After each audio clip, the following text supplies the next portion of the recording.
This is the Unregistered podcast, and I'm Thaddeus Russell. This is a show about ideas, people, and behaviors that are considered inappropriate, out of bounds, or beyond the pale. The things you're not supposed to talk about if you're a school teacher, a college professor, a businessman, a politician, a parent, a neighbor, or even a podcast host. These are the things you're not supposed to say or even think if you're a good liberal, a good conservative, or a good citizen. Each week, I'll interview a person who has something bad to say. They might be a journalist or a professor. They might be a porn star or a drug dealer. They might just be an ordinary person with an ordinary job who doesn't care about the rules of polite society. I'm not interested in breaking the rules just to be a troublemaker. I'm interested in people who break the rules of conventional thought and to expand the scope of what is possible to say in our society. I'm interested in people who make me think. Tickets are going fast for the very first Unregistered live event in Brooklyn on July 16th with Dave Smith and Nick Gillespie. To get your tickets, go to thaddeusrussell.com/courses. My guest this week has a simple but radical proposition to make. You cannot live your best life until you've prepared for your death. This is my interview with Tom Nichol.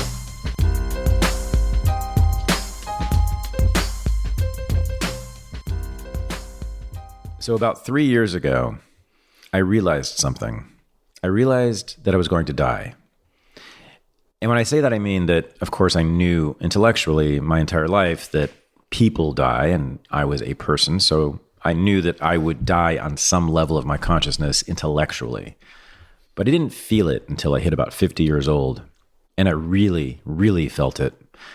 To the point where I would walk around and look at other people and think, why aren't they panicking the way that I'm panicking about the fact that we're all going to die? It hit me hard. At the age of 50, for a lot of people, that's when you sort of turn the corner and see that you've entered the last half or the final stage, in some sense, of your life. And it becomes real. You start to feel it. And I certainly felt it. And I've been feeling it for years now. And then I came across this person named Tom Nichol, who has devoted much of his life to studying death and dying, to teaching about it, to helping people through the dying process as a hospice worker, as a son, and as a friend. He's taught about death and dying, the end-of-life experience. He's become something of an expert in that field, although he would reject that label, although I believe that he is, because I have learned a tremendous amount from him about the end of life, and I have begun to prepare, because of his teaching and his friendship, for that thing, although I've just begun this. Now, I've actually come all the way to Orcas Island in the San Juan Islands in Washington State, near the Canadian border, to visit Tom, in part because he's a great man who I've learned much from, but also because he'll be teaching a course on death and dying that is unique and I think will change people's lives, because it's already begun to change mine, and I've only just begun studying and doing the work on it. So I'm very glad to be here with Tom, who has a long history in many fields, not just in this. Goes all the way back to the 1960s. He's been doing a lot of things that I myself have sort of been doing recently in media, in podcasting. He's really an OG media pioneer. We'll get into that later. But recently, as I said, for many years, he's made himself into, I think, one of the most important people you can talk to about the end of your life. And he'll be teaching a course called An Instructional Guide for Dying for us very soon. So Tom, thanks very much for this. And I want to begin by talking about your first experiences with death and dying, which began before you were born, in a sense. Yeah, I'm not sure if they count. Thanks for all that. It was really fun to listen to. And as I told you, my first near-death experience was right when I was being born. I'm 70 now, and I was born in 1948. I was born 10 weeks premature, which was pretty much a death sentence back then. And the doctor actually said, Mrs. Nichol, he's not going to make it. Fortunately, a nurse nudged my father. My father went off and found another doctor who found a way to keep me going, and I tricked them all and lived. Was in an incubator for a couple months, I guess. So it was a near thing. I don't know if that counts. What you were just talking about in terms of a deeper, more real awareness in your 50s. The technical term for that is mortality salience. The term salience means something becomes more real.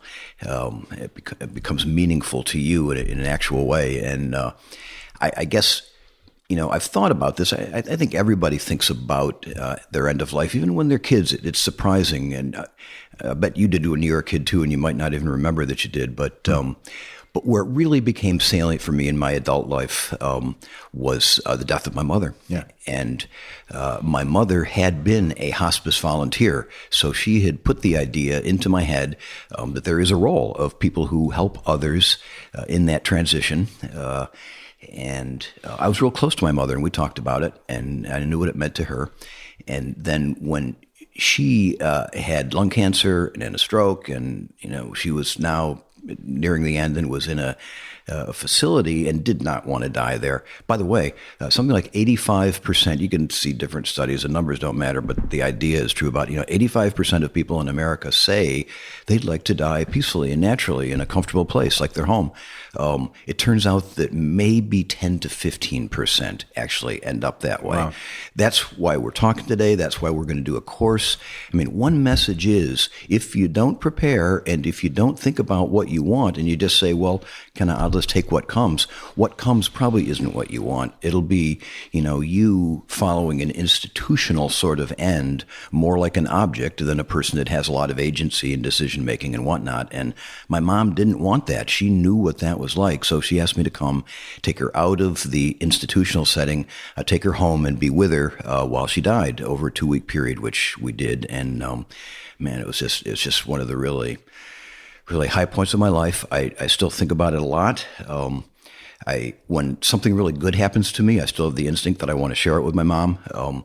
The fact that I was able to help her at that time, it just meant so much to me. And I know lots of people, maybe they tried to be there when their mom or dad was going and they just couldn't make it on time. There's unfinished business there. And that's really important. I'll just say right now, if you think you needed to say something to your parents and you didn't quite make it or you weren't able to, you can still do it. You can get a picture of them and you can look at them and you can feel their presence there and you can say what needs to be said. So there you go. Fortunately, I was really able to be there and read Winnie the Pooh stories and, just turn around in life. She had become, in some ways, a little infant, and I took care of her. And then, not too many months after that, I got diagnosed with cancer. And I was actually teaching at a Buddhist university at the time when I helped my mother.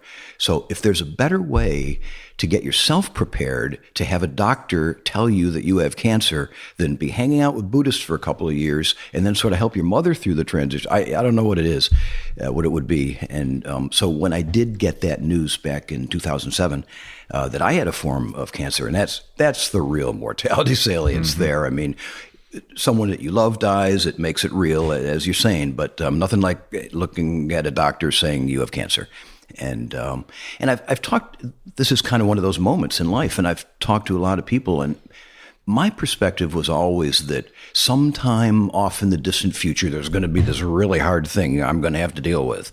And then right when that doctor said it, I just immediately went, well, this is that hard thing. Now, here it is.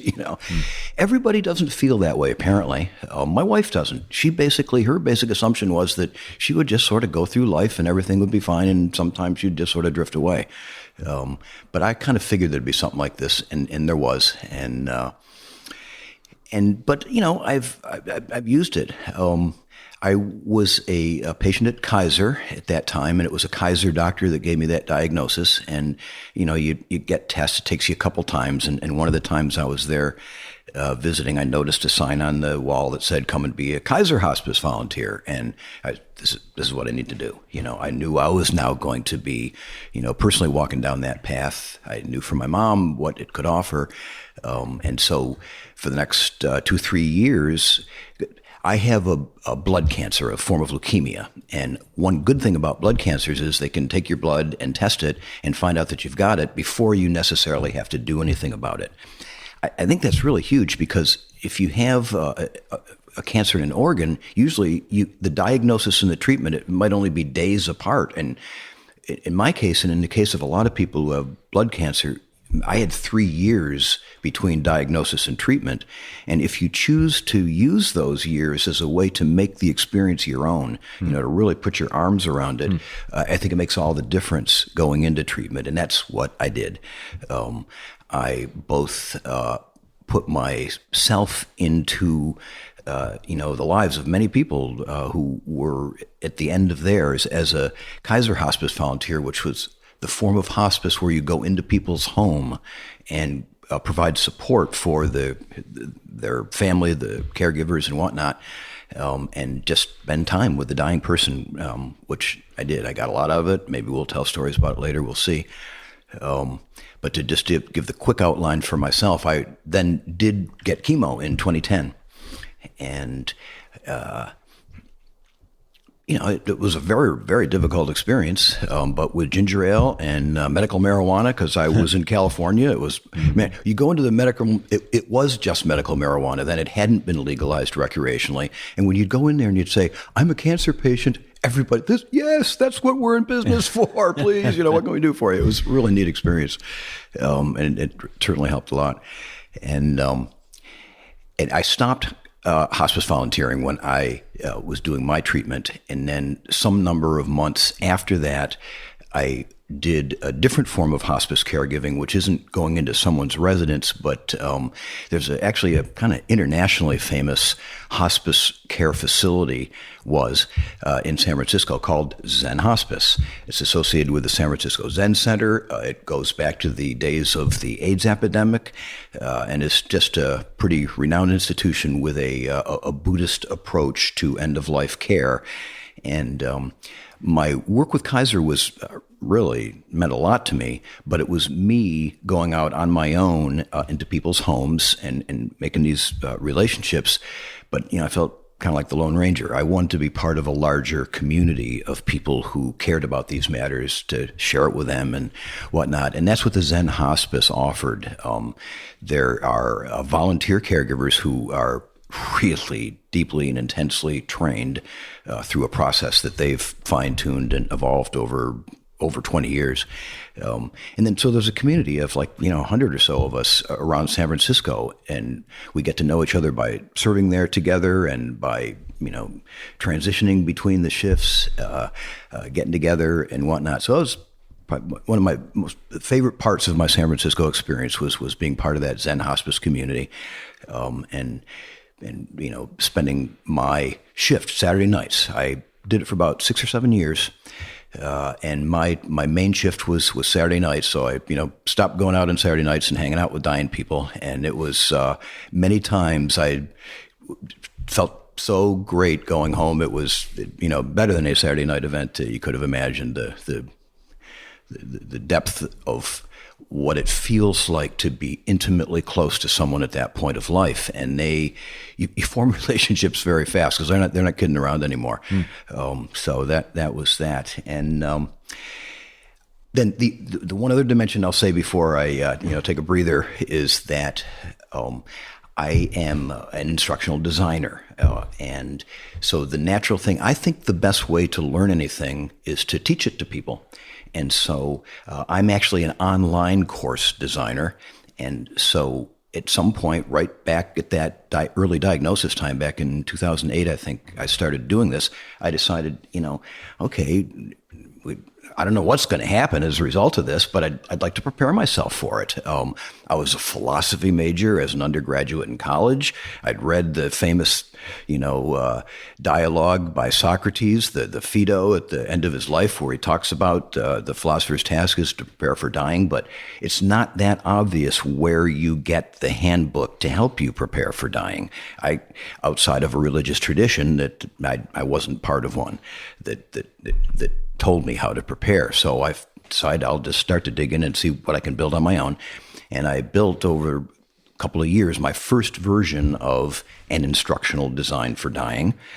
It's not the instructional design for dying. There's probably lots of ways people could come up with a curriculum of activities, information to take in, things that they could do that would have the effect of helping them feel better prepared for end of life, alleviating the death anxiety that we all carry around. I was also running a training program, a continuing ed licensure program for mental health professionals, counselors, psychologists, whatnot. At that time, it was my last job at a university in San Francisco. So I was able to test my ideas of how you could do activities with people and would they find it helpful or not. And as I tested them in workshops, I'd then build it into the course and I finished a full version of it, and people then took that and I learned from it. About 3 years ago now, I retired and kind of put the course on the back burner. It was all in great shape. I tested it. People had done it, but I hit the point of my life where I could actually travel some, and I wasn't in a position to get really finish the course, to be able to support it on an ongoing basis. I was just doing other things, and then Thaddeus Russell came along, and I was joined one of his Ask Me Anythings, and something came up about end of life. I mentioned that I had this course, and here we are talking about it now. Yeah. It changed my life too, because when you said that in the course, I said, oh my gosh, we've got to talk when we've got to do this. So you make a couple of radical claims here. Okay. And I think you're making you're making some radical answers to, I think, what questions that many people would have at this point. You surrounded yourself with dying people. You volunteered to do that at the Zen Hospice Center and at the Kaiser Hospice, in the Kaiser Hospice program for many, many years. And you spent your Saturday nights when you were living in San Francisco, as you said, with dying people. Now, you've said a couple of things here about this. One, you've said that made you happy. It was tremendously fulfilling, rather than being in a nightclub or a bar or with some woman or something on a Saturday night in San Francisco, which is what a lot of people think you should do there. As I said, you sat next to the bed of people dying, and that is what you said has made you happier. It made you happy in a very deep way, it sounds like, number one. So that's going to be surprising and radical for a lot of people to hear.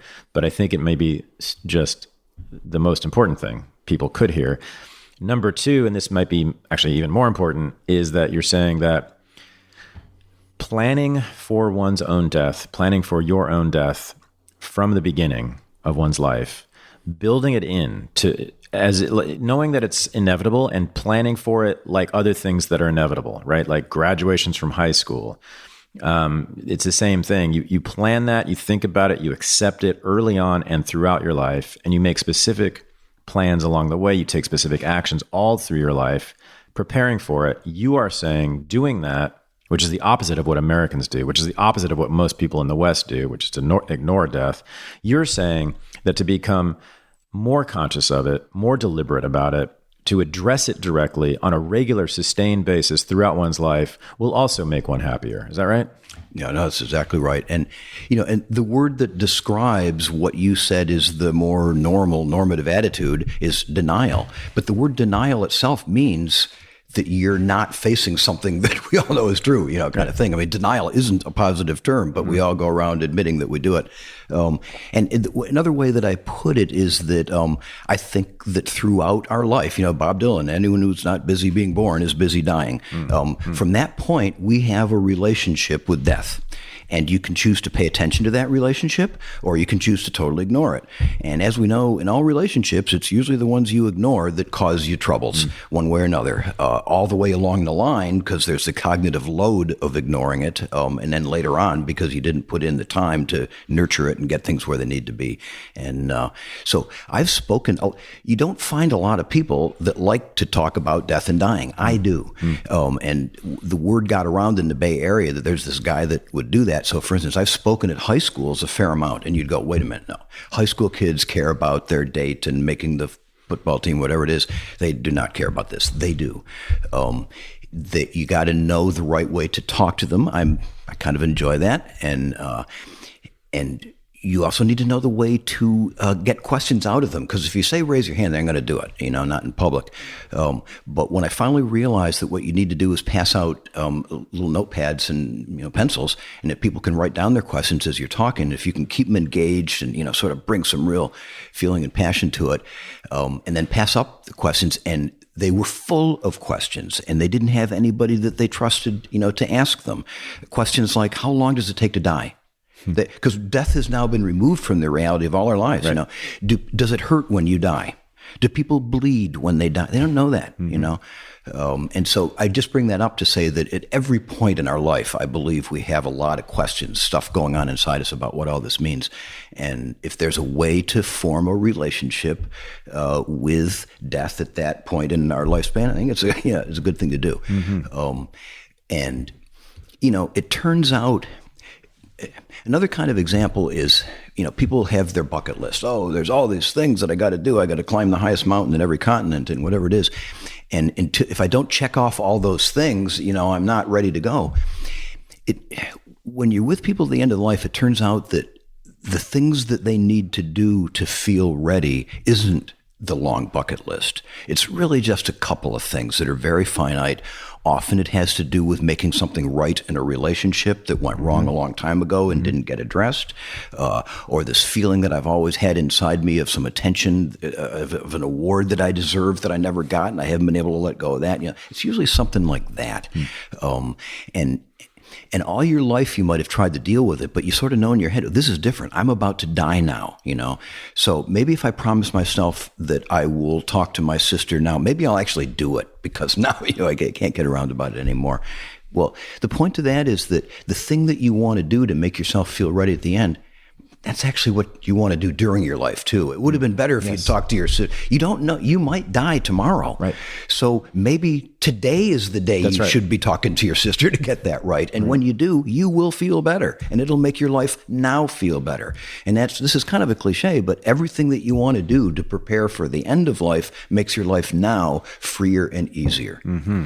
It can become an imperative to do things that are helpful, that we would call self-help now at any point in our life. If once we incorporate death or the dying experience as an imperative, something that we must take on, that we must take seriously in a rigorous way and in a daily way, ideally, that translates into stuff that we would consider to be self-help, or self-improvement, or improving one's life. So like repairing or creating relationships that are meaningful. For instance, as you're saying, that I think most of us would agree is pretty central to a happy life. And, how else, though, would preparing for life make me happier now? Preparing for death, I should say. Well, I guess that was an interesting slip. That is exactly what you're saying, isn't it? That preparing for death is preparing for life, or preparing for death is living life. I'd say it more that way. Yeah. And here's another way.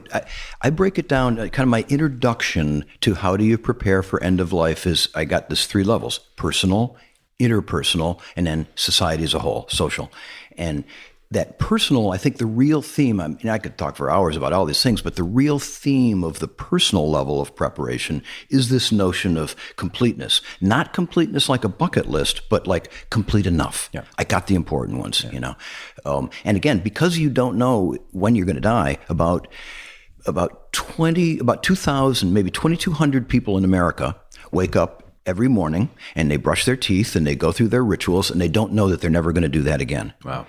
I think it's about a 1 in 15 chance of a completely sudden and unexpected death from an accident, a cardiac arrest, or something like that. And some people say that's how they want to go. Yeah. And it's kind of selfish. Maybe, I don't know what's a good idea and what isn't. None of us do. But if you do want to go that way, the real thing to think about is then the people left behind. And you don't have to worry about your incomplete stuff because you're not here anymore, but they do, kind of thing. Do you remember, what's his name from The Matrix? Oh, which one? Neo? Keanu Reeves. Oh, yeah. Just a couple of weeks ago, was all over the internet with a viral video. He was on a talk show, and they said, what do you think about end of life and dying and the meaning? And he said, well, I don't really know, but I know that the people left here are going to be sad. Uh-huh.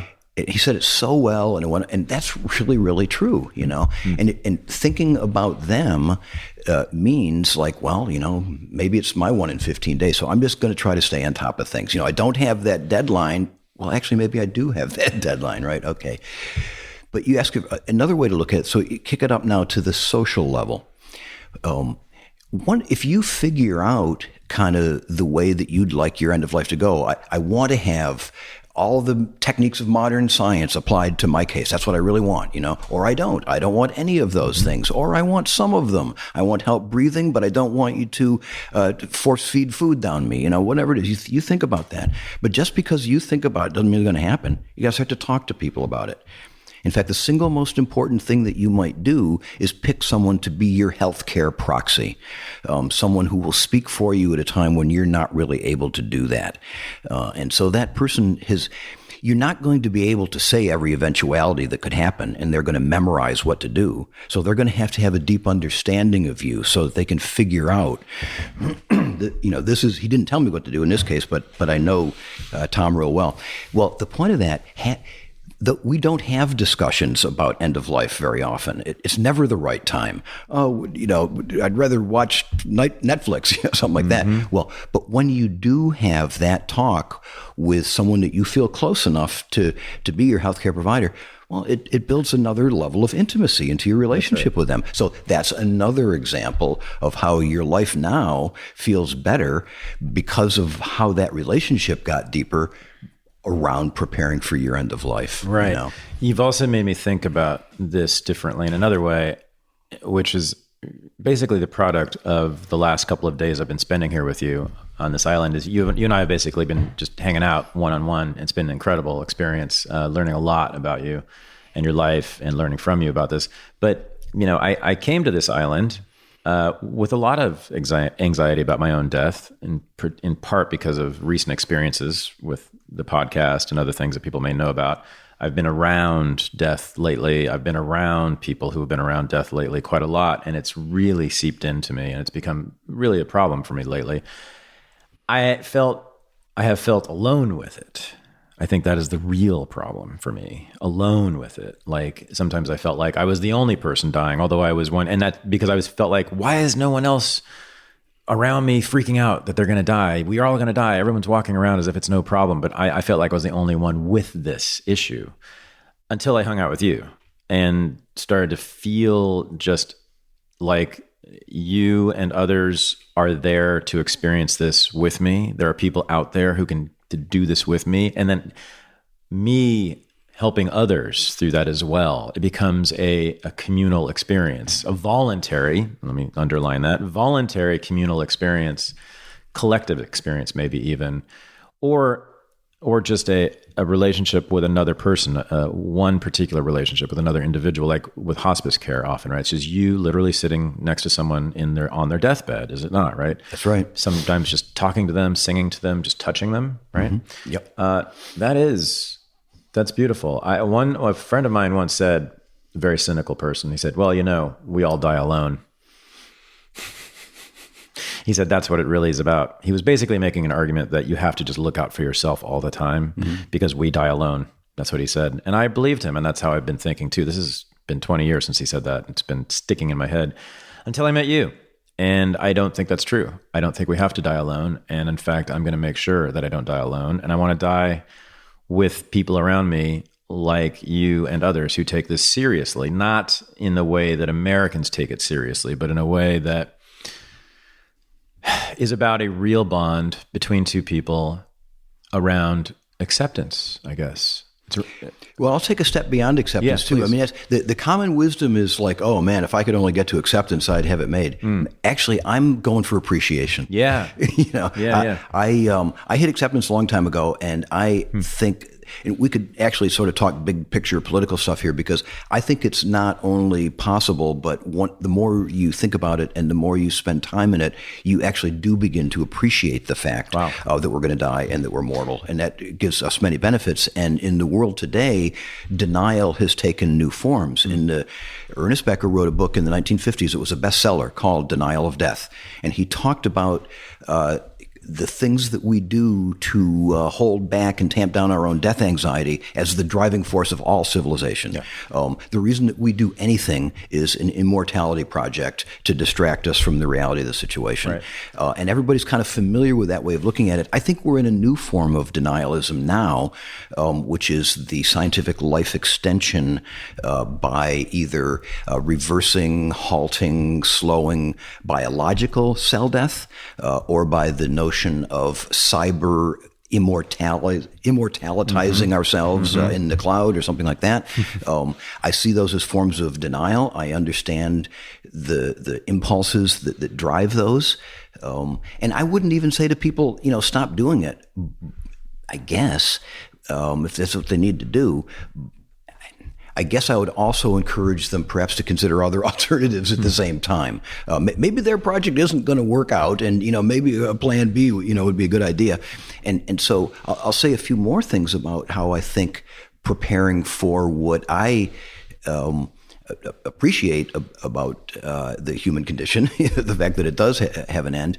I want to say one more important thing. This is really in a practical matter. If one person hears this, it's worth it. When I talked about a healthcare proxy, probably most people thought about their partner or their best friend if they're not living with a partner. But I think the most important social interaction around your own preparation is if you have children, to talk with them. And and it's the hardest by far. For one thing, no matter how sophisticated and smart and grown up even how old your kids are, they probably don't imagine you dying. It's the last thing that they want to talk about, no matter what their relationship is with you. But it's crucial for a lot of reasons. And the main one is that if there is a single thing that subverts people's wish about how they want to go at the end, it's the kids subverting them actively, competing with each other to see who can show their love for mom and dad the most by doing things that aren't necessary, have nothing to do with what mom and dad needs, and everything to do with what the kid needs from their mom and dad, and didn't get finished. A typical thing that you see is there's the sibling in the hometown where mom or dad is, who's been doing all the childcare. Then the sibling comes from out of town. They've been out of touch, and they've got to go overboard. What? Mom hasn't been eating? I'm going to make sure she eats. No, mom doesn't want to eat, kind of thing. So at a very practical level, it's important to talk to your kids. If they subvert your wishes, well, did you talk to them about your wishes? Did you make sure they knew what you wanted? So there's that. And then at a practical level, but then just the act of talking, no matter how difficult it seems that it's going to be, when you're through having that talk with your kids, it's really you're almost crying together and hugging. It's just one of those kind of moments, know. So yeah, that's it. Yeah. So I was in deep.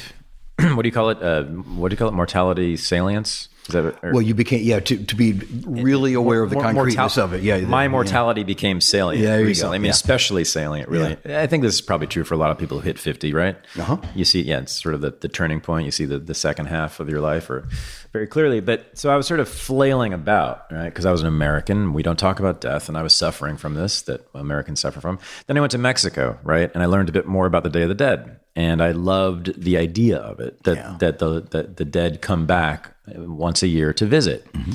It's just a beautiful idea, right? And now as a postmodernist, I can say, well, it's a fiction, but it's a fiction like any other fiction. And so I started to think, I like that. I like the Day of the Dead idea. And I also like the sort of idea of reincarnation, which, both I would put under the category of superstition, religious superstition. I see no evidence for it. I could never, ever prove it. I strongly doubt it's true, but I really like it. I like the ideas of coming back either annually to visit my loved ones as myself or coming back as an eagle soaring through the air, something like that, right?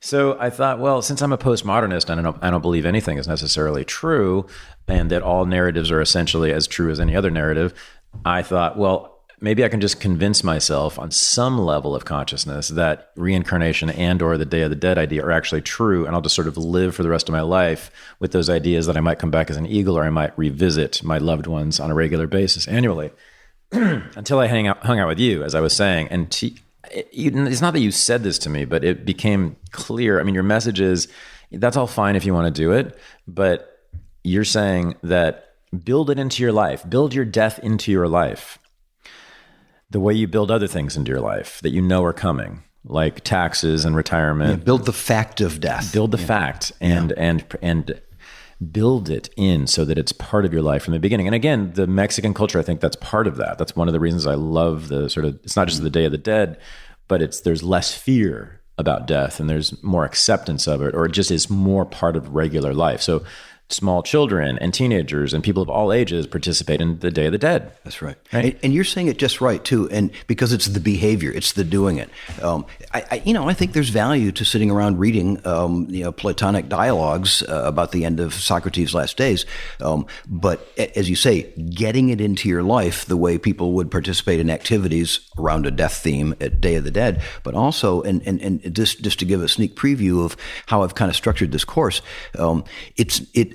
the reason I said at the beginning that I'm not an expert in end of life is, first of all, it would be tough for anyone to say they are, but also there's lots of people out there that have spent their whole professional careers focusing on an aspect of end of life, and they know a gazillion times more about it than I'm ever going to, from funeral directors to a new occupation called death doulas.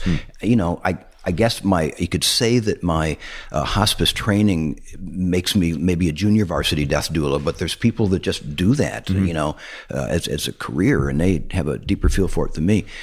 So the way that I approached it wasn't that I'm going to gather all of this content and expertise and then put it out there. There is content and there is expertise in the course that we're going to be offering. But I think what distinguishes it, what I really wanted to do was, in the way we're talking about it now, was to think about death as this thing that's going to be happening. It's part of our life at all the time, and we can be better at it. Mm-hmm. We can be better at handling the fact of it, that is to say, reduce the anxieties that come from it. And we can be better at having a good experience, a good death when the thing actually comes. So I see dying as a skill, and I tried to make a skill development course. And a lot of what you do in the course isn't sit back and listen to smart people talking. It's I give you ideas of things to do with instructions and guidelines and templates that have you out going to cemeteries and then taking pictures of some of the things that sort of pop out to you, and then making maybe a slideshow out of those pictures and narrating that slideshow and talking about what were the aspects of that kind of spoke to you, and then being able to share that with other people who are also trying to figure out this stuff and see what they did. Now that sounds good. Go to a cemetery, make a slideshow, but when you do lots of that stuff, that's what it means to put it into your life. It's the behavior and the doing of it that starts to get you into it. So, And it's also, I guess you could call it exposure therapy in a sense, right? It is exactly. So it becomes less and less scary. Precisely the more, that. The more not just look at it and experience it, but integrate it into your life. Right. And the essence also is great. You said exposure therapy is that these are done according to a careful program. You start with things, exposure therapy helps vets reduce their PTSD from being in Iraq, but you don't put someone the very first time into a VR simulation of, a bombing of a city. You very slowly, carefully get them exposed to it.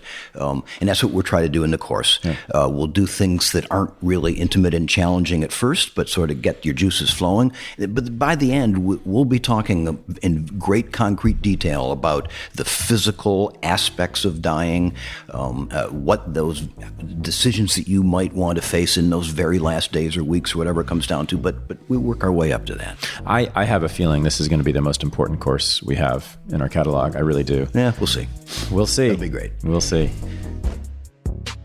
So I'm in Seattle with a new friend of mine. For many years, as many of you know, I've been struggling with this issue of environmentalism and what to do about it, and being constantly annoyed by environmentalists and feeling basically hassled by them to do a lot of things that I find to be uncomfortable and unpleasant for no apparent reason. But I met this guy, Paul Gamble, in Seattle, who's the head founder and CEO of this new company called Nori. And we sat down the other day and talked about it. And I thought it was important enough to bring him to you, the listeners of Unregistered, to find out about this new alternative, I think, that he's offering in solving the environmentalist crisis, or the environmental crisis, especially the climate change crisis, if there is one. Now, he believes there is one, first of all. So let's let's talk, Paul. Where are you from? How did you get to this? Why do you care about the earth? Because your politics otherwise are not terribly friendly, would not be seen as being friendly to environmentalism. Yeah, I grew up in Phoenix, Arizona. My family's from California, and I live in Seattle now. So I'm a person of the West, and I really value being outside. That's why I like living in Seattle, all the nature around us. And, I want to make sure that I can still go skiing in the winter in 50 years. You really think that's a problem? You think that's a threat? I do. Yeah. I'm concerned by the amount of carbon dioxide that is in the atmosphere and that we're continuing to put up. That to me is like that's the real like crux of the problem, is there are just too many greenhouse gases in the atmosphere. Okay. So you're not a big fan of the left-wing politics, left-wing environmentalism at all. No, not at all. Right. So, but you do believe with what many climate change scientists are saying, though. I do. Yeah. Okay. So what you're doing is you're trying to bring your politics, which we can call sort of libertarianish. Yeah. Market-oriented to this problem. So what is this company you founded, and what is the alternative you guys are offering? So Nori is a carbon removal marketplace. The way that we look at it is, if the problem is that there are too many emissions up in the atmosphere, then the solution is to pull those emissions back out. And if we can find ways to create new value in that process so that there's a financial incentive for people to do so, then they'll voluntarily do it. We'll have new entrepreneurs, new businesses entering that space and end up cleaning up the atmosphere and making money while doing so. Yeah, removing it from the atmosphere. So what is this? How is it removed? So there are a lot of different ways. We think of them in terms of ecological and industrial kind of buckets. So on the ecological side, changing farming practices can pull carbon out and store it in soils. You could plant trees or grow kelp. That's why we called our company Nori. On the industrial side, we're building enormous amounts of new buildings all around the world. And if we can start putting CO2 into construction materials, so there are carbon negative cements or using sustainable timber to build wooden skyscrapers. Oh, wow. And then the one that really got me excited about this like 4 years ago is the process called direct air capture. So there are a number of different startups that have been invested in by the oil and gas industry that are pulling air in, they're separating the CO2 from the other gases, and then they can use that CO2 to manufacture products, or you can store it in underground rock formations where it will mineralize and turn into rock. Wow. And so you're basically creating a market for these kinds of processes, right? So all of these things exist today, but they're not happening at any scale. And meanwhile, corporations especially are clamoring to pay for carbon removal. When we talk to sustainability officers at companies, they're excited about going beyond carbon offsetting, which is just avoidance. It's saying like that we're reducing our emissions, but we're still emitting. They want to do carbon removal. They want to actually clean up the garbage that we've been throwing out on the street for the last 120 years. Either voluntarily or because the state is making them. Right. Yeah. And so there are a lot of industries that are doing this voluntarily. And then there are some that are being forced or required to do it, like airlines internationally. But and that's going to continue to evolve over the next 10 to 50 years. Okay, so tell us how the process that Nori works is going through. So you create certificates and you create tokens. So explain that. Yeah, so this is a blockchain-based marketplace. And that's because there's been a lot of fraud and double counting in the existing carbon markets. And no one trusts them. And they don't survive very long. So we're using the blockchain to record whenever someone removes CO2 through any of those different means that we talked about. And then it gets verified by an independent verifier. And then we issue to them a carbon removal certificate. Each one is 1 metric ton of CO2 removed. And then they can sell that certificate through our platform to a buyer, like a corporation or an airline or a utility or something like that. And that utility or corporation is going to pay the remover 1 Nori token per ton of CO2 removed. So that the Nori token is like a medium of exchange, and that can become the reference price. So whenever you hear people talking about what is the price of carbon, what is the cost of it, no one really knows, and they're mostly just making it up. But when our market is up and running, you can look at the Nori token and say that's the price of carbon. So this is interesting and very intriguing to me because it's voluntary. It's not the government or a network of governments internationally forcing people to do this, right? Yeah, you've created an incentive to remove carbon from the atmosphere, right? And people, if different people can make money off of this, then we think that one of the big advantages of this model is that you get rid of that solution aversion that people on the right tend to feel more often about climate change. That it's this idea that if you don't like the solutions that are being presented, then you kind of start subconsciously pushing back against that problem even existing in the first place. Right. But if the solutions are viable so that everyone can create new wealth and value for each other, and we can clean this up at the same time, then why not do it that way? Yeah. So if you believe that climate change is a serious problem, as Paul does, and I'm on the fence on this, but I'm persuadable. If you do believe it's a serious problem, this, I think, is the way to go, or this kind of thing is the way to go. Yeah. Yeah. Because you're incentivizing it. You're making it a win-win proposition instead of asking everyone to sacrifice by doing all these various things like use compost toilets and drive cars that we don't want to drive. And we can innovate our way out of this. Technology will be the solution to this. And I very much believe in still taking advantage of the things that like fossil fuel based energy gives us, like that's improved the human condition. We should keep doing that, but we should also clean up the carbon emissions that we've already put up there. Cool, man. I like it.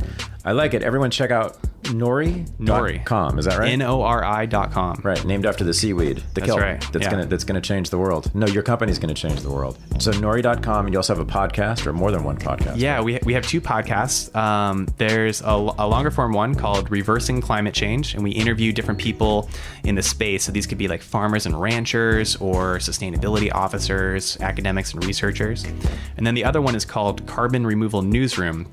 It's a short form, usually about 10 minutes, and it's interviewing people about the latest current events about carbon removal and the things that are happening in that industry. Great. Yeah, everyone go there. Nori.com, check them out. And if you want to change, if you're concerned about climate change, but don't want to do it the way you've been told to do it, want to do it in a different way, a better way, this is it. Thanks, Paul. Thanks, Thad. So I think I said I can introduce the idea of preparing for end of life with that kind of three-part breakdown of personal and social. And the third level is societal. And just back to your example of how preparing for end of life can, add something to your life right now. Societal means that, just because you've figured out how you think you might want things to go, and of course that might change, you've got to stay on top of it, and you've talked to the people that really matter in your life about it, society still demands that you get it down a certain way. Mm-hmm. Probably the best known type of document is what they call an advanced care directive, where you really unpack all of your thoughts about how you'd like things to go, and you can do it from scratch. There's national organizations that have created templates for that. And then there are other kinds of documents beyond that actually stipulate what physicians can and can't do. That's what I mean by kind of the legal society level. And some of those, the physician's orders aspects, you need to talk to your doctor about it. That's another kind of conversation. I mean, usually you sit there and you listen to the doctor and they tell you what's going on and you ask but you don't have a talk about how I want things to go, Mm-hmm. And some doctors are not all that comfortable with it either. But once again, the act of having those conversations, getting those documents prepared, really provides a sense of relief. There's no guarantee about anything in life. Just because you go through all that process, you still don't know what's going to happen. But the fact that you put that effort in, you've made the best chance that you can at taking that all the way through to the end, for almost anyone I've ever talked to about it, relieves anxieties. So yeah. Tell me about the Zen Hospice Center in San Francisco, where you volunteered for many years on Saturday nights. What was it that was Zen? How is it different than other hospice programs? Well, interesting. And the only one I know in detail, of course, is Kaiser. And so there's a couple of things about it. Zen Hospice is pretty well known. It's been studied. There's been academic journals about it. And so one thing is that I was trained at Kaiser, but I was trained in how to interact with other dying people. At Zen Hospice, it starts with training on yourself. Buddhism has attitudes about life and death.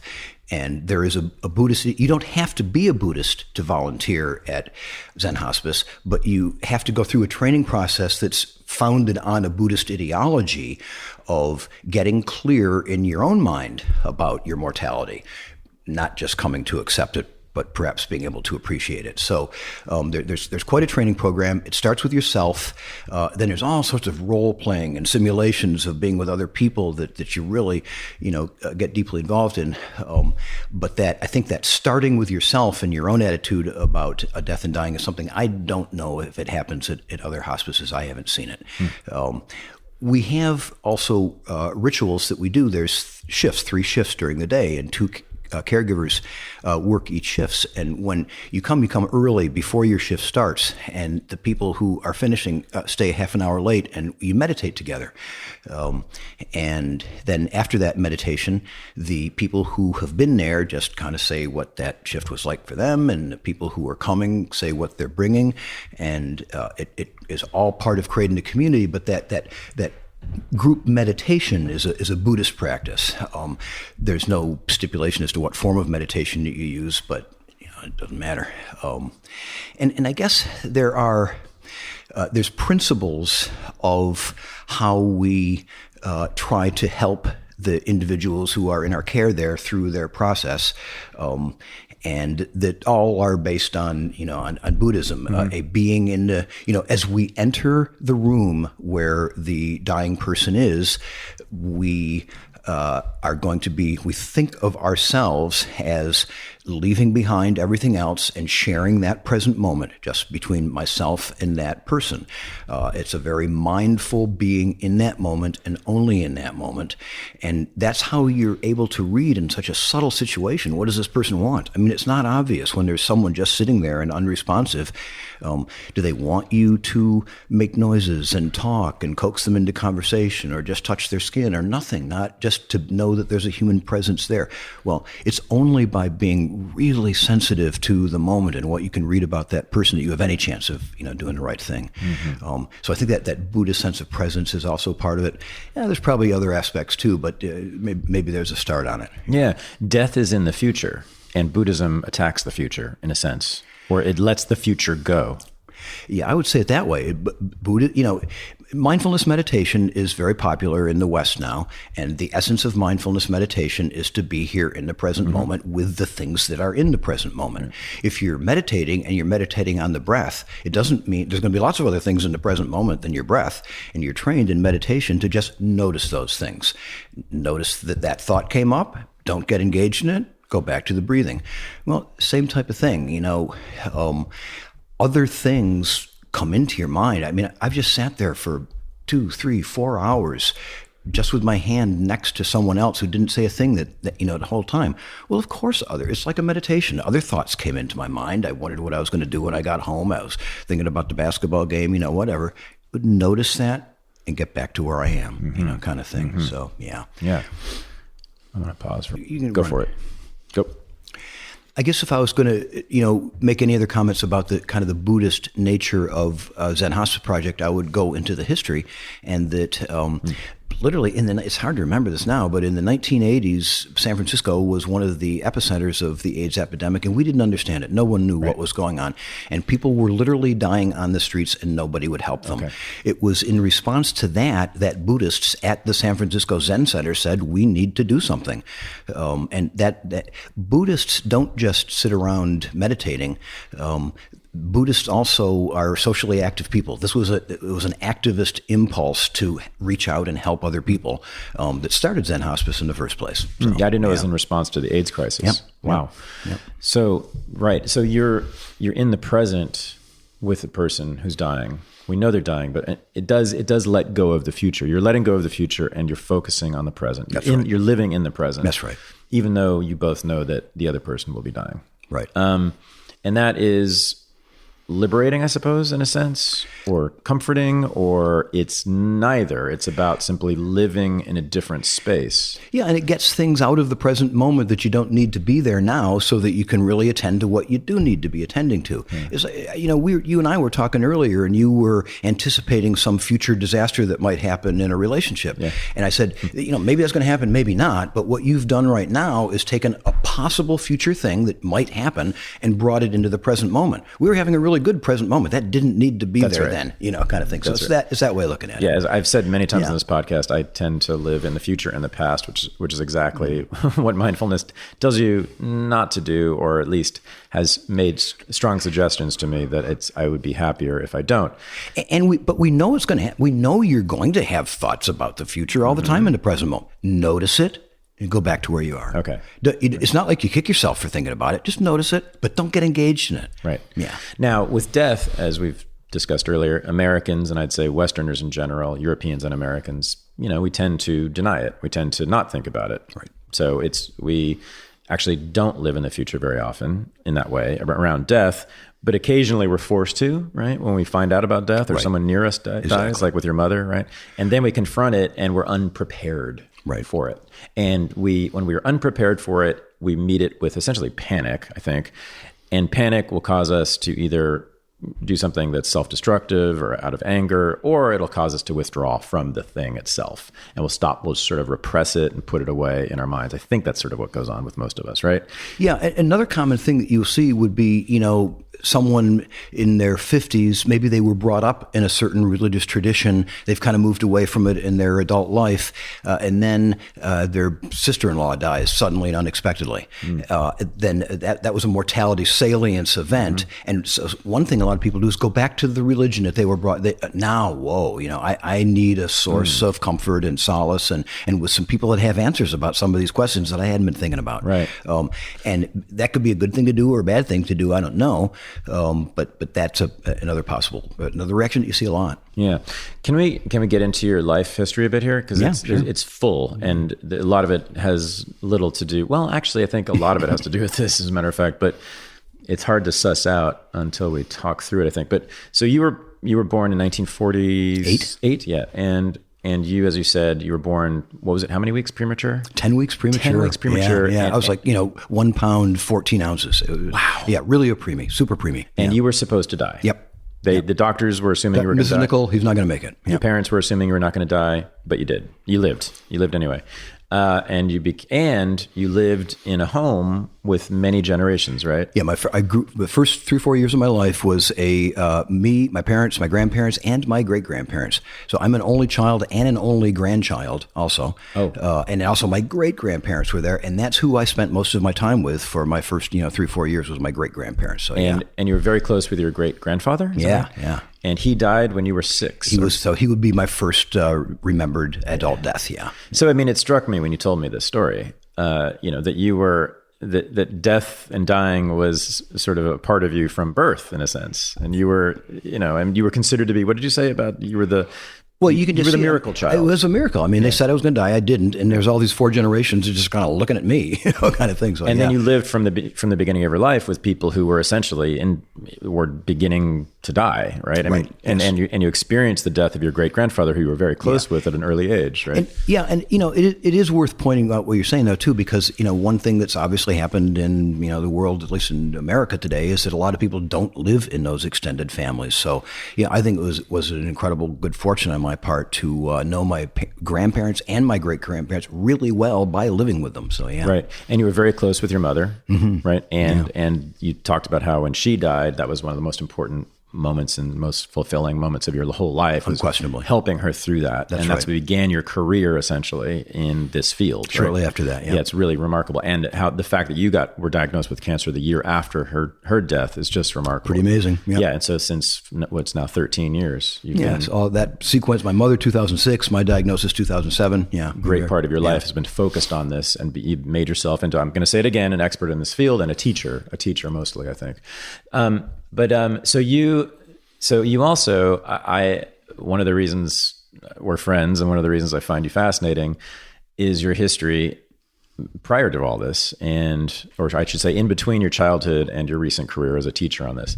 So you did discover death in a new way when you went to college. You went to college at Haverford, a Quaker, sort of hippie at the time, very anti-war, countercultural place. You entered Haverford in 1966. Mm-hmm. Now, 1966, there was a lot of death going on in the world, and you were very concerned with this. By 1970, there was even more death in the world, and you were even more concerned with it. You want to talk about that? Yeah, I'm not quite sure I was going to tie into the themes, but you're right. I mean, the signal event, the 60s for a lot of people began in about the fall of 1966. Mm-hmm. The super escalation of the Vietnam War was really 65. So being a student, an undergraduate as I was, meant that I was going to make it through 4 years without having to worry about that stuff. But we all worried about it, and we all knew plenty of people that did go off to Vietnam. And it was a crazy time. I think that students really have to study a lot more now. I did my homework, I studied, but anti-war activism took up a lot of time, and it was a big part of what was going on then. And it all through the 60s it built. But as you say, the spring of 1970 was a signal time, not only in America, but in the whole world. That was what we call, the Kent State Cambodia event. Mm-hmm. It was when the Nixon's secret bombing of Cambodia was made public by Nixon. I think it was like in April 1970. And it was probably the biggest student uprising of outrage and protest that we'd seen up to that time. And that was when then 4 National Guardsmen fired on students at Kent State National Guardsmen and killed 4 students at mm-hmm. Kent State, and Jackson State as well, the historical black institution. And so that things went even crazier. And it really seemed that, to put it in historical context, there was left-wing, very well organized political factions taking control of large hunks of Paris. They were running around London. It was the height of the Red Guards we couldn't even comprehend what they seemed to be doing in China. So it seemed like the existing institutions of society were really coming apart at the seams. So if you want to talk death, I mean, yes, there was the death of our peers in Vietnam. There was all the Vietnamese that we were killing. There was the Cambodians that weren't even supposed to be in the war that were getting bombed. But in some ways, it kind of seemed like it was the death of an old world, an old way of doing things. Well, that old world turned out to have a lot more legs than we thought it would, and they were still around. But graduating that fall, it just seemed crazy to continue to invest in that society and go on to law school or whatever the heck I might have done if I'd graduated in some other year. But so instead, myself and my closest friends went up to Boston, and a lot of the alternative change the world anti-war activism for many people changed into a new media form of self-expression.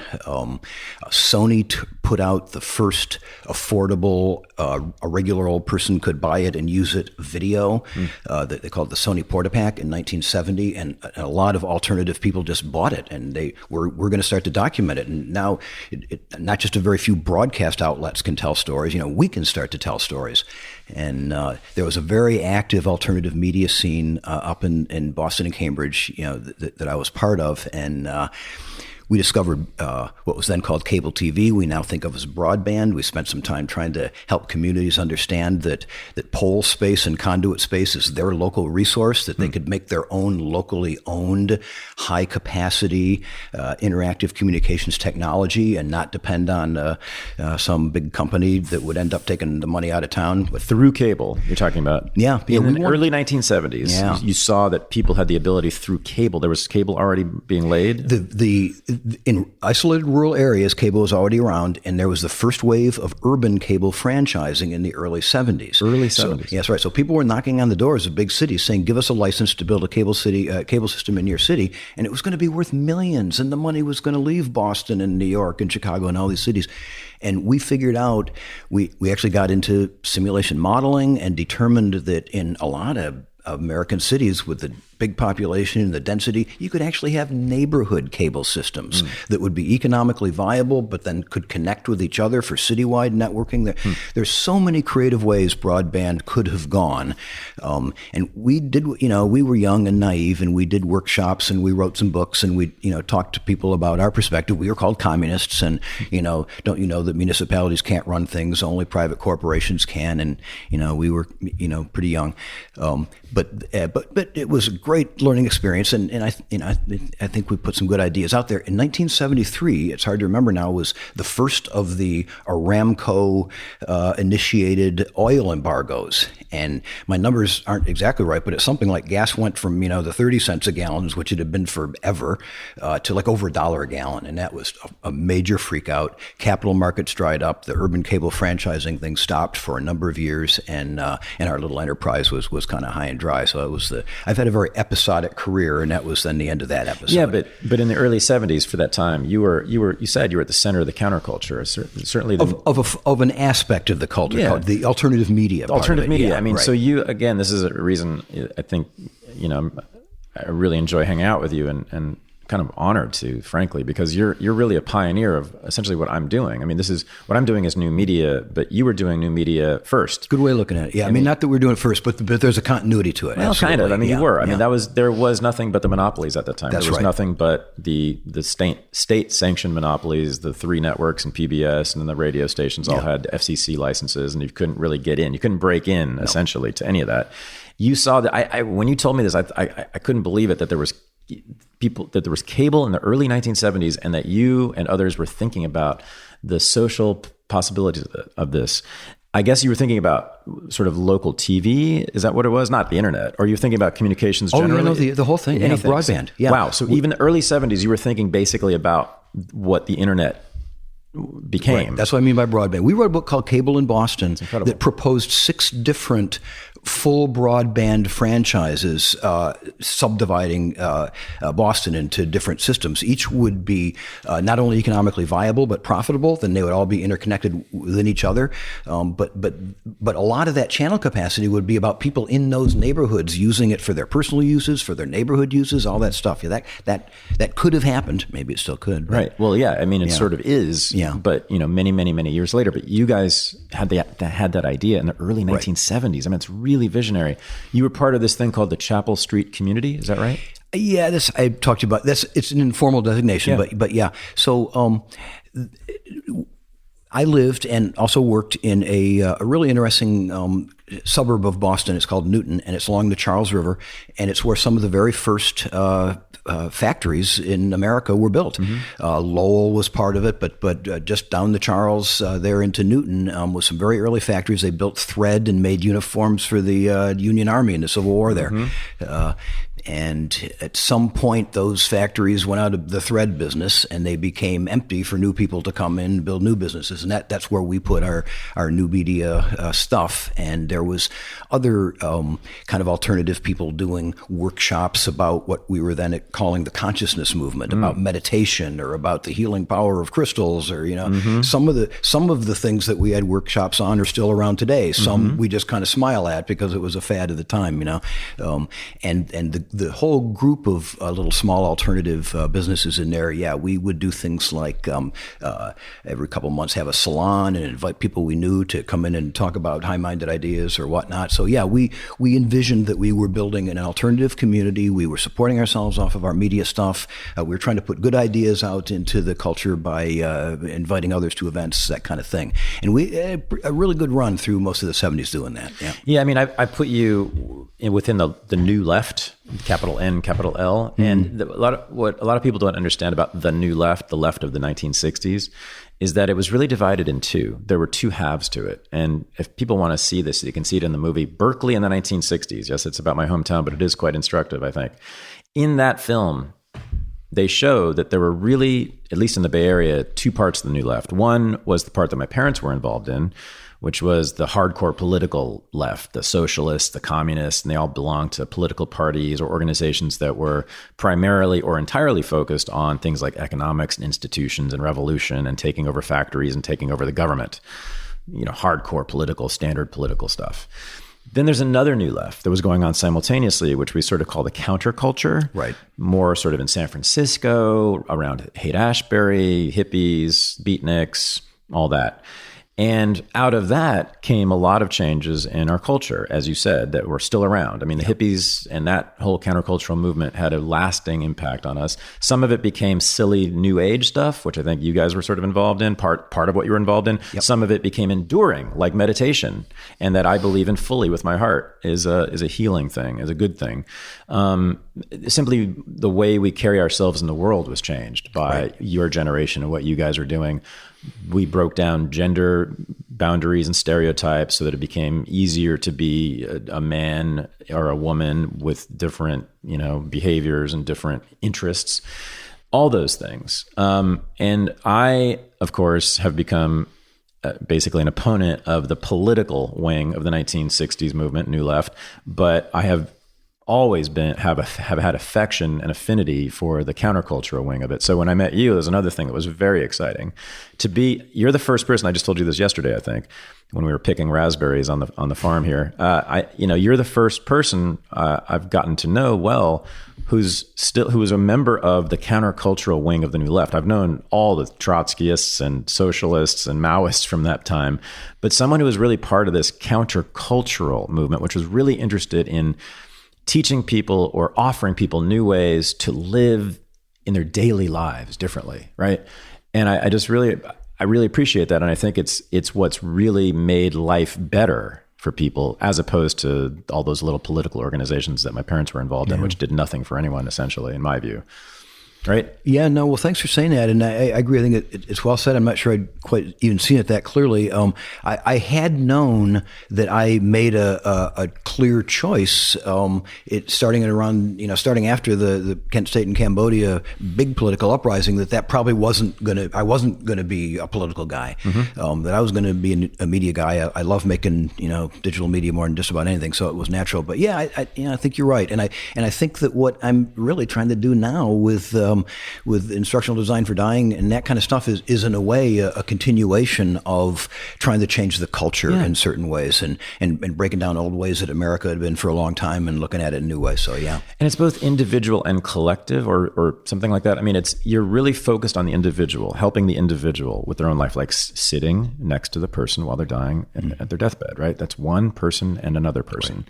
But it's also a model to be emulated, and that has spread. And, meditation, mindfulness, Zen, it is spreading like wildfire, thank God, in the West. Now, it's a sort of stripped down version, and a lot of Buddhists don't consider it to be true Buddhism, and I don't care necessarily, because I know that it's helped me, and I know that it's helped others, and I believe you that in the hospice center, the Zen Hospice Center, that people were helped by this as well in maybe the most important part of their lives. And the idea that it helped you as a volunteer, both with your mother and with these strangers. These were strangers you were sitting next to while they were dying every Saturday night for 6 or 7 years, right? Mm-hmm. That it helped you, that it made you happier, more fulfilled, and better prepared for your own death, alleviated your own death anxiety, which psychologists have been telling us for centuries that is the central anxiety that drives us to do all sorts of things. In fact, I just heard everything.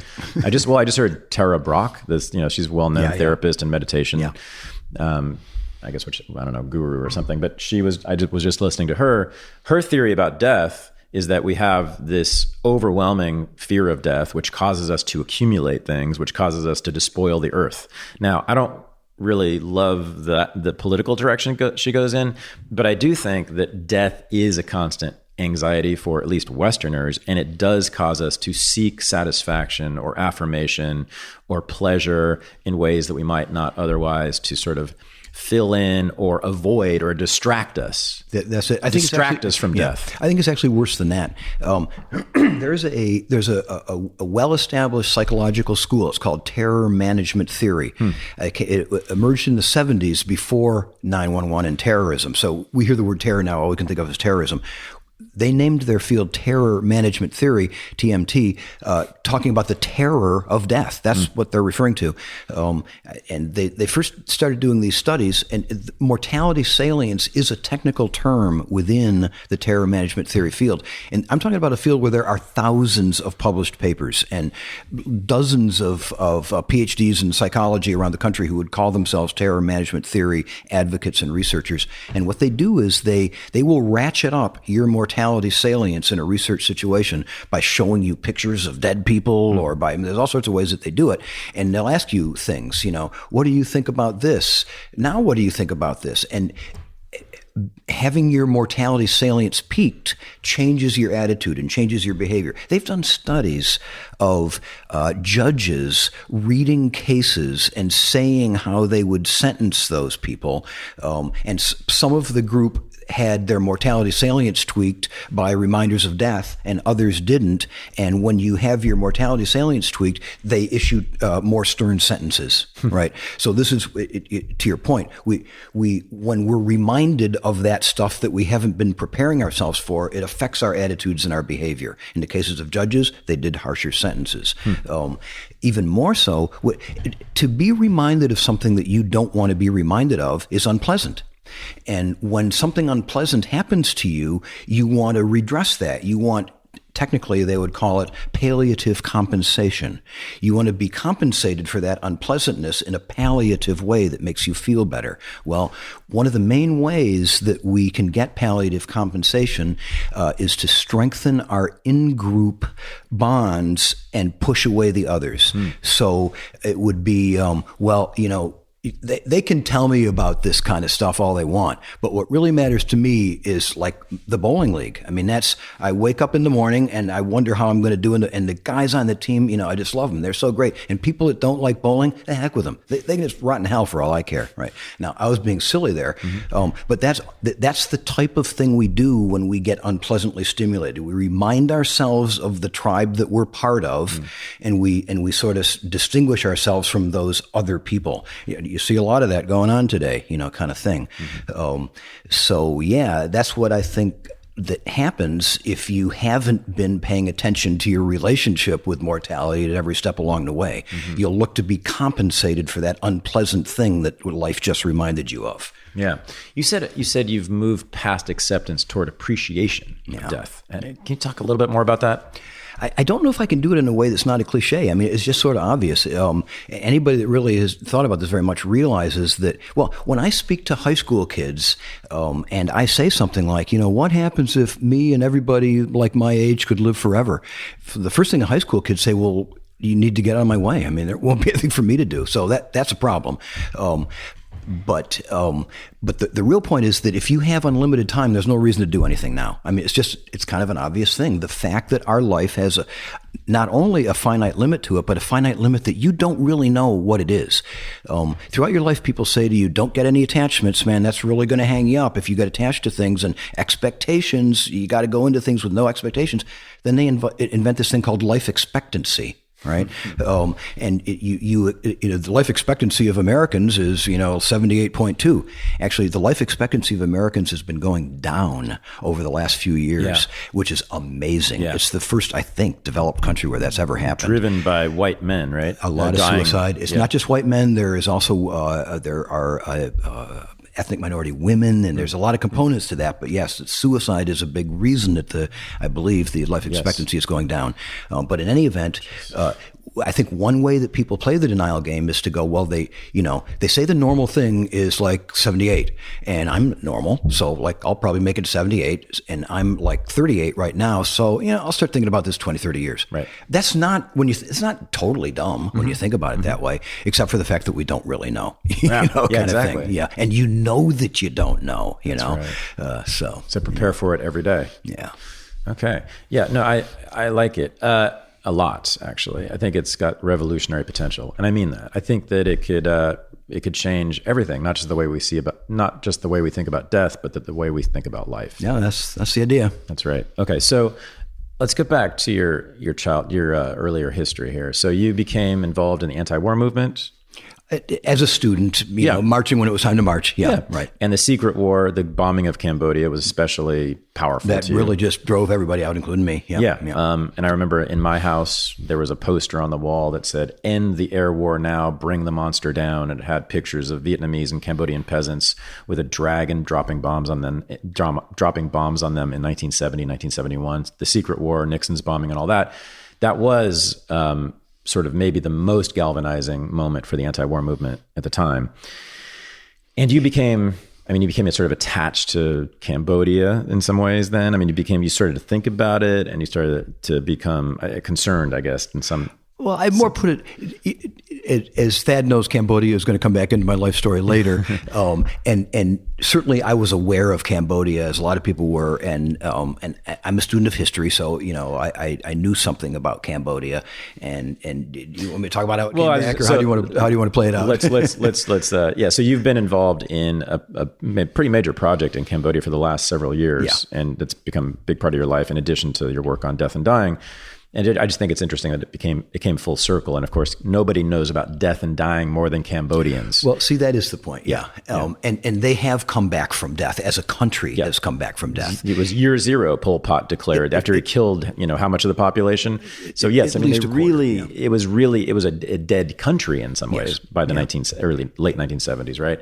And I just think it's interesting that you came back to Cambodia, you know, having your political awakening was around Cambodia and the mass death being visited on that country then, and now you're returning in the last several years and watching a country rebuild from that and trying to inject life into a dead place. Yeah, no, that's exactly right. And it happened because one of my best friends, one of the people that we did our, you know, broadband community cable TV stuff with way back in the 1970s, you know, after we went our different ways at the end of that, the years went by, and this guy, his name was Al Morgan, met up with a Cambodian refugee. So just to tell the story quickly is that maybe one of the worst, who knows who to compete with worst, there's been a lot of worst, but one of the, just a terrible genocide happened between 1975 and 1979 in Cambodia. A group within the country, the Khmer Rouge, in some ways similar to like the North Vietnamese. Mm-hmm. They were from the more mountainous, less developed, not the city part of the country, and they just came pouring out of there. I could talk a lot more about who the Khmer Rouge were, but please do. A lot of people don't know this story anymore. Go ahead. Well, Cambodia was a French colony, part of Indonesia, Laos, Vietnam, Cambodia, and the French didn't do anything to develop it. I think they might have built one school in the whole country. They developed Vietnam a lot, but Cambodia, not so much. But there were some of the smartest people in Cambodia that went to that one high school, and some of them were able to go and be educated in Paris. And those were the ones that became Pol Pot and the leaders of so these were intellectuals. Just like Ho Chi Minh. That's right. And they became communists when they saw kind of the bigger worldview there in Paris. They probably, I don't know. You have to go to college to be a communist. That's because it requires a lot of reading of difficult texts. Yep, and indeed the whole thing, the comprehensives and whatnot. And then they went back and they found, you know, poor people from the most rural, undeveloped parts and convinced them that, you know, they had legitimate grievances and that they should get organized and fight for what was rightfully theirs. And they did. They led an army of a lot of them were just, you know, young boys, teenage boys, you know. Now, this is the time of the Cultural Revolution, too. They got, where'd they get their support in their arms? They got it from China. Mm-hmm. You know, it was a part of a bigger picture going on at that time. And they won. They just completely, you know, you've probably seen The Killing Fields with the American reporters. The movie and the book. Yeah, that's right. Yep, you know, going on to helicopters just as and it's just an amazing scenario of a conquering army driving in their Jeeps into the city, down the streets of a city. You just don't see that kind of thing anymore, you know? And then to the remaining civilians in that city, they said, okay, you know, time to leave. You're all going to leave. Yep. They emptied the city. Mm-hmm. This was a city that at that time, the population might have been 1 million or so, but there was probably at least 3 million people in Phnom Penh at that time because they'd all come there to get away from the Khmer Rouge. And 3 million people were walked out of the city, you know, under armed guards into the countryside, and some of them just dropped and died there, and some of them made it off to what then became work camps, and they were put to work on crazy projects. We've decided we're going to build a dam here, so just start digging. You know, I mean, it's just insane. But the real death and dying part was that the Khmer Rouge knew that their biggest threat at totally controlling this new country of theirs, and as you say, they started the calendar at year zero. They called the new country Anka, and they killed as much as they could all of the intellectuals and the artists. If you had glasses, you were killed, kind of thing, because those are the people that were going to be the biggest threat to them. The young man who my friend Al met had come from a musical family, a family of performers. He was 10 years old when the Khmer Rouge came in 1975, and they just kind of spared him to work, to put bodies into big graves at night and to do whatever they told him to do. And for 4 years, then he was in some hellish work camp where people would just, work until they dropped 12 hours a day. And then they would come back at night and hear political lectures. It's unbelievable to see these stories. Well, who ended up driving out the Khmer Rouge was the Vietnamese. In 1979, the Vietnamese invaded Cambodia and pushed the Khmer Rouge into one little tiny section in the northwest corner of the country. And effectively now Vietnam ran it from 79 into the 90s. People, it was a Vietnam holding, occupied territory for at least 11 years. I think it was 92 that the UN said, we got it, let's get serious here. Let's have real elections and whatnot. And it's a really complicated story, but in the early 90s, they had elections. Some guy named Hun Sen, who had been a Khmer Rouge, but then joined up with the Vietnamese. He's kind of a Vietnamese guy now, and he is still the ruler of Cambodia. By the mid and late 90s, a lot of the Cambodian diaspora, people when they leave for France or America, the two biggest places in America that people came from Cambodia were Lowell, Mass, and Long Beach, California. A lot of times they don't want to think about that anymore. But there are some people that I want to go back, I want to help, I want to save. And this guy, this 10-year-old guy who my friend met, Arn Chornpond, who's quite famous. Can you talk about him for a second? Yeah, he's now, well, so he was 10 years old, then went through 4 years of the Khmer Rouge. When the Vietnamese came, the Khmer Rouge would give their prisoners weapons and said, get in the front line and fight those South Vietnamese. And so Arn, all of a sudden, from being a forced laborer, and now he's like, 13, 14 years old, and they put a gun in his hand. He's supposed to shoot at people, and he was doing that. And one time he looked around, there's no one else around. And he just left and made it to a refugee camp. To say it's improbable that he survived, but he did, and got adopted by an American and went to high school in Vermont from the hell of the Khmer Rouge and the refugee camp in Thailand, in Vermont. And he then went to college at Brown, and I believe finished at Providence College, and then went to Lowell to work with young people from Cambodia, that were having troubles. That's where he met my friend. And his determination was to go back, find any surviving artists, and then use and to save the artistic and cultural traditions of Cambodia, and use that to help people find strength, find pride in their heritage, to start coming back from the dead and rebuild Cambodia. And that's what he did. And the organization is called? It's now called Cambodian Living Arts. Living Arts. Cambodian Living Arts. Yeah. Yes. For the first, 3-4 years, it was just finding some guy that was one of the last few people who was a master musician of something, and he'd been pretending to be a barber for the last however many years, and they'd put young people around him and have him teach them what to do, and and the years went by, and they got support from Americans and from foundations and kept doing their work. Now they are a thriving organization, maybe, certainly one of the preeminent arts organizations in the country. They perform every night traditional dances and music. But most particularly what I'm now involved with is their kind of outreach arm is a really cool, back to the Merry Pranksters in the 60s again. Yeah. They call it the Khmer Magic Music Bus. Yeah. And it's a really cool painted up bus, and they go out to remote villages all over Cambodia and perform. They play traditional music with traditional instruments, but also, bring it upbeat and have guitars and amplifiers and just show everybody a good time, but showing them their music that many of them haven't seen for 2 generations. Old people just break down. It's just so emotional for them to see the Kim played again or whatnot. That's it's an instrument. That's right, because they haven't seen it since their childhood or something like that. A traditional instrument. That's in Cambodia. right. Okay. Yeah. So really, really moving. And when I first went to Cambodia back in 2016, I think it was, with my friend Al, who had been there many times helping to form Cambodian Living Arts. And then we went back together and we traveled around Cambodia with Arn. And I had my new 360 video camera. At that time, 360 video, meaning that you could take a full view of the video, front, back, around. There's no getting away from the camera. And you could put that in a VR headset and feel immersed in wherever that video was. Yeah. Well, I started recording video around Cambodia. And then I showed it to some of the Cambodian Living Arts people in Phnom Penh. And they were like, wow, this is a neat way to show what we're doing and to show Cambodia. We don't quite know what to do, but maybe there's something there.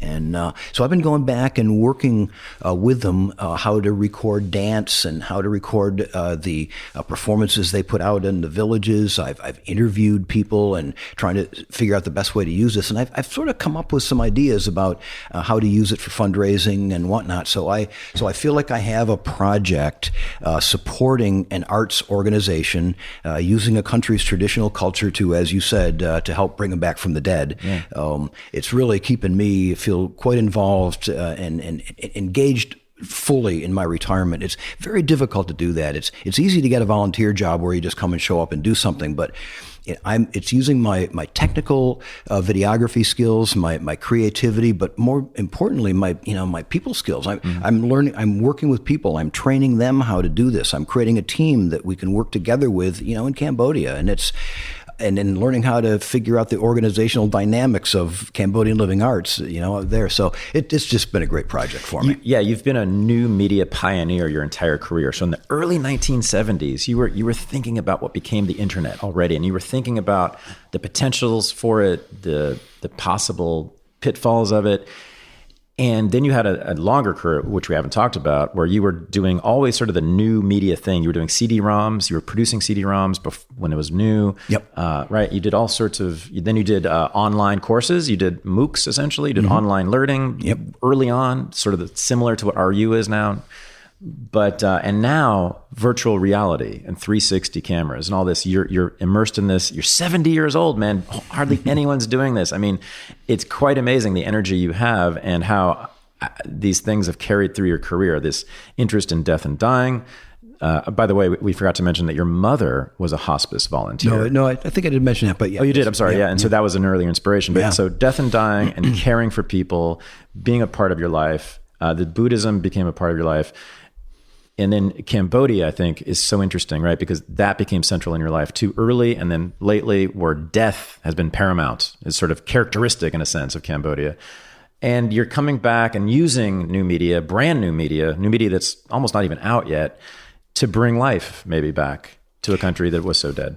And one of the real characteristics of VR is that concept of presence, is that when you put on the headset, your brain is tricked into thinking you are in that place. Yeah. So you could say that, whatever the life is when the Khmer Magic Music Bus goes out into the village and people celebrate and they're so happy, we can have people feel that they're there. Yes. So that's really, there's every other form of media that I've been using, and you're right, I'm drawn to new media. I want to use it and figure out what it can do, but there's always a distance. There's you, and then there's the media. There's the TV screen, the film screen, whatever it is, but you're immersed in VR, and it's a different thing. In your apartment in Seattle several days ago, before I came to Orcas Island to visit you here, you put a headset on me, a VR headset on me, and this was the first time I've ever done VR. And I was in Cambodia in some building. Was it like a temple? Yeah, it was a temple. It was a Buddhist temple up near the Thai border. Yep. There you go. Because I was inside this Buddhist temple, and I was inside it. And there were people in front of me speaking, and there were people behind me taking pictures and speaking. And there was music being played to the left of me, and there were other people to the right of me. And I think you were in the room too, taking pictures. And I was turning around and I was looking up and I could see the ceiling and I looked down and I could see the floor, which really drove it home to me. And I felt completely immersed in this thing. And then there was another video you showed me, a VR video, which was just of you talking to a Cambodian girl at a table, I think at a restaurant. Yeah. And the camera was sort of in between the two of you. Right. So I turned my head to the left and I'd look at you talking, and I'd turn my head to the right and look at her talking. And I was looking directly in your faces. You were right in front of me. Yeah. And I'd look up and I'd see the ceiling of the restaurant, look down, see the table, look all around, see the other patrons in the restaurant. I was in there and I was thrilled. It also made me think, why don't we have podcasts like Unregistered with a 360 video, or maybe a couple of 360 videos, so that people can be even more intimately involved in that conversation that we have, where they're already intimately involved. It's in their ears, it's in their heads. They hear my voice, they hear the guest voice. But if you could actually be there like a fly in a way and be able to fly around, not on the wall, but actually a fly that can fly around, which is what 360 and VR offers you. You can look at me, you can look at the guest, you can go around the table, you can go above the table. It is, I think, the future. And this is another reason that I'm hanging out with you a lot these days, because we're talking a lot about the potentials of VR, both for Unregistered and Renegade University and for the world at large. I think it's going to be the thing, and I'm really excited to at least begin to explore that. Yeah, I'll say a couple of things. I mean, just to directly respond to what you're saying about, the interviews. Obviously, one of the great things about podcasting is that how you can give your attention to other things while you're listening to the interview. So I'm with you, and I think we have a lot to learn about how to offer that option. I think the 360 interview should be an option, just like a lot of podcasts now, the YouTube channel is an option. And I almost never listen to podcasts on the YouTube channel, but when I'm, cleaning up my office or working out or folding laundry or whatever it is, listening to a podcast, and something will come. I want to see that guy, and I'll go look at it, right? And so it's an option that I always know is there, and I avail myself of it sometimes. I think the idea of a 360 version of the podcast might be the same way, and it might be that there's segments of the podcast that are the one that you really want to experience in the 360, and the other you can listen to and fold your laundry. I don't know. We got to figure all that out. If I don't.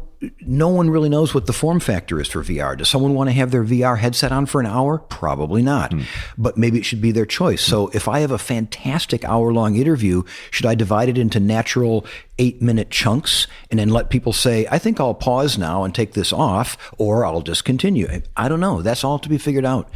But certainly the intimacy of your presence there changes, the nature of how you experience it. The other thing I just want to say, just a way that this all ties together, is that dying and those last days before you actually die have a huge VR component in there too. Yes. And there's a lot of areas, a lot of, as they say, use cases in the VR world about VR. But one of the big ones is, but again, there's a great way this can be used, and there's a way that it's not the way I would go for. So will VR be used to, like the Matrix, really, just put a VR headset on the old people in the nursing home, let them watch, Tweety and Sylvester cartoons, and that's it. We've now taken care of them. Yeah. The other thing that you didn't quite say in your first exposition about VR is not only can I make content either from video or by creating a fully synthetic universe with software like Unity and then put you into that, but it can be a social experience also. So there are apps in VR, just like you have apps on your phone, and an app can be a place where you go that's set up to be a recreation room for people's avatars to play together in VR, or a meditation facility to meditate with people in VR, or a workspace with white spaces so that a working team can work together in VR. Well, how that ties obviously to old age would be that, what are we going to do with old people? Are we just going to distract them and warehouse them? Or are we going to let them still connect with people socially? Yes. There's no reason that someone lying in bed that has any cognitive facilities should be able to have a talk with someone who's not there and feel that they're really present with that person, Yes.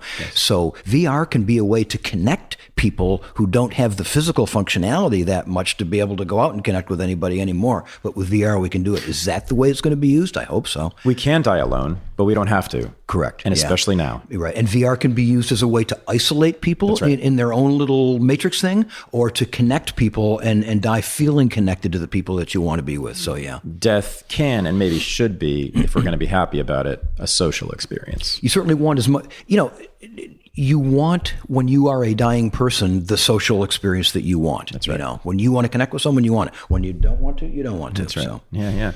And which brings me to another point you made, I think it was yesterday, maybe the day before. You drew a distinction between compassion and empathy. So when you said you were a volunteer in these hospice centers, you felt compassion for the people you were working with, not necessarily empathy. And how do you define those things? Well, I feel both. And again, I don't know if this is semantics, and maybe I'm not going to use the words exactly right, but here's how I think about it, which is that, I should go back and say probably the first big thought concept that's come out about VR is this notion of it being an empathy machine, that you can create a virtual experience through the eyes of someone else. The big first famous one was a 10-year-old girl named Sidra in a refugee camp. And a VR was made of her life in this refugee camp. And then it was shown in headsets to a bunch of wealthy donors who were going to contribute to it. And they felt that presence in the refugee camp through the VR. And they gave, 10 times more than was predicted. So immediately it was said that they felt empathy because of the VR. That's why they gave that money. And the meme was born. The guy behind that then did a TED Talk on it. And it was in that TED Talk that the empathy machine meme was born. I think it's sort of true, but it's not quite that simple. I think part of it was the newness of it. I think that the wealthy donors had their minds blown, and that was how they said thank you, by giving a lot of money. And I don't necessarily think. I think what VR does is create experiences. If you do them in a certain way and present them in a certain way, it can create empathy too. Is empathy what you always want to get people to donate to your cause? I don't know. Maybe, maybe not. I mean, you got to look carefully at these things. So to me, empathy means I'm me, you're you, and I have some sense of what's going on inside you. But it's a me other sort of thing. We're two separate things, and I have this insight into your mind. And maybe I'm right, maybe I'm wrong. And some people will say that what VR did in the case of that refugee camp is create, I'm just going to make up a term, place empathy. Yep, you really felt what it was like to be in that refugee camp. No kidding, I wouldn't qualify it. But did the wealthy donors in New York process that feeling the same way Sidra did? Well, of course not, because they knew they were going to go home to something else where it was Sidra's home, So feeling what it's like is different than that being your entire frame of reference in the way you process everything. Right. Okay, so that's important. Compassion to me means a feeling of deep connection, or better yet, I might as well be you. Yeah. And the story that I told you about that, where it just came through to me like electricity going through my body, was a time that I was sitting with a guy who was maybe 10 years older than me. He wasn't very responsive. He wasn't doing anything. I was sitting there. He was breathing. I was touching him. He knew I was there. And I was just sitting quietly. And the guy who is the manager of Zen Hospice at that time sort of came by the door and saw me and said, "Oh, Tom, I see you're there with him. And oh, did you know that he had once been a Zen Hospice volunteer, like you?" And seeing that, hearing that, that's when the charge went through me, because it was like, that is actually me in the bed. And, sometime that literally will be me in the bed sometime down the road, and it might as well be now, Zen Hospice, whatever, And so that to me is compassion. I really felt like I was him. Yeah. But again, I'm not saying one is better than the other and one is better for fundraising, whatever. But they're different things. Right. Yeah. And as a matter of fact, you were very close to being that guy not long ago. You were diagnosed with lymphoma, right? Yep. And you, for quite a while there, thought you may very well die at any moment. There was definitely a chance of that. Yep. And, didn't know. And you are technically in remission, right? But you don't call it that. No, I like to say I have cancer. Yeah. Even though there is no cancer in your body, as far as we know. They can't find the cancer in my body. The cancer cells are beyond our imaging technology's capability at this time. Yeah. Right, but you assume it's in there. Yeah. Okay. So you assume you're dying. Yeah. Oh, yeah. Uh-huh. Oh, yeah. And you're 70 years old. And last December, is this right? Your wife was diagnosed with cancer as well. Yep, breast cancer. That's right. And she had treatment, and now she is also technically in remission. Correct. How do you both view your mortality now, and how do you view all of this now? Has that changed anything? Well, she processes things differently than I do. I'm the sort of person who immediately upon, as I kind of told in my story, when receiving this diagnosis and finding out cancer was not going to just be an abstract part of my life, I just jumped in with both feet every direction I could to get involved in the whole field and the whole feeling and the whole subject. And not the way my wife is. She takes her time. She does more work internally.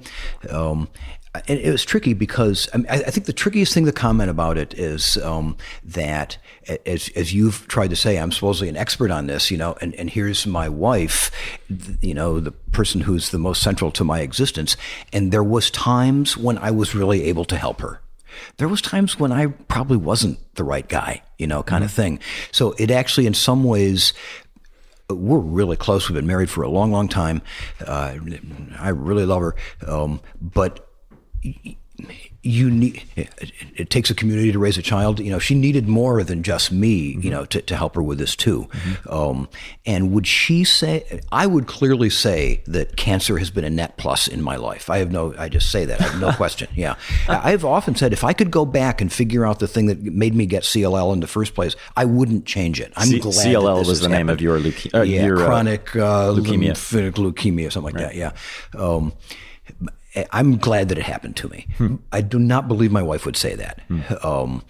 She feels it showed her strengths about herself that she didn't know she had, and she's better than ever now, and she's feeling great about herself. But I doubt that she would say it's been a net plus in her life, kind of thing. I don't know. That's just me, I guess. But, you're a weirdo, man. What can I tell you? Well, I got to say, so we had to take a pause in the middle of this podcast so that you could go greet your grandchild who had just arrived on the island here. Grandchildren. Well, I just saw one. But so what Tom did, who's 70 years old, let's remember this, and he says he has cancer and is dying. Remember this. Tom was running full speed across the grass, picking up his grandkid and throwing him up over his shoulders and playing with him on the swing and roughhousing you were looking like a 20-year-old out there. I lived in New York City for 17 years, which means that I walk really fast, and I'm a lot younger than you are. And we've been walking around this island, taking hikes and walks for a few days now. And I have a hard time keeping up with you.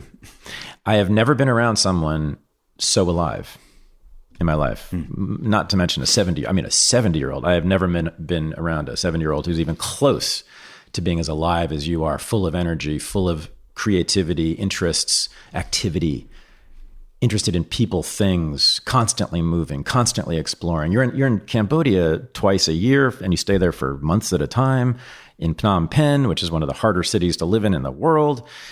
At your age and doing all this, it's remarkable. I'm sure you've been like this your whole life, very energetic person, but I have to believe that you were able to run across that grass with the joy of what looked like a child just now to me, in part because of your acceptance or what you've done with your own mortality. Yeah, no, I have no doubt about it. Yeah, I mean, it's not acceptance. Sorry, you said appreciation. Appreciation. Yeah. You're appreciating death, and you can appreciate life now. Yeah. In that way. No, I wake up every day, and you got to fill the day and do things, And I want to do things that have fun. So I don't regard going to Cambodia as like scary, and I'm trying to prove myself or whatever it is. I like it. I like to do things that I like, So yeah. And you just keep doing them. Every day. Yeah. Day by day. Tom, you're an inspiration and a model and a great teacher and a great friend, and I want to thank you for doing this. Well, thank you for having me. It's been great talking. Great. Thank you. This is the Unregistered podcast, and I'm Thaddeus Russell.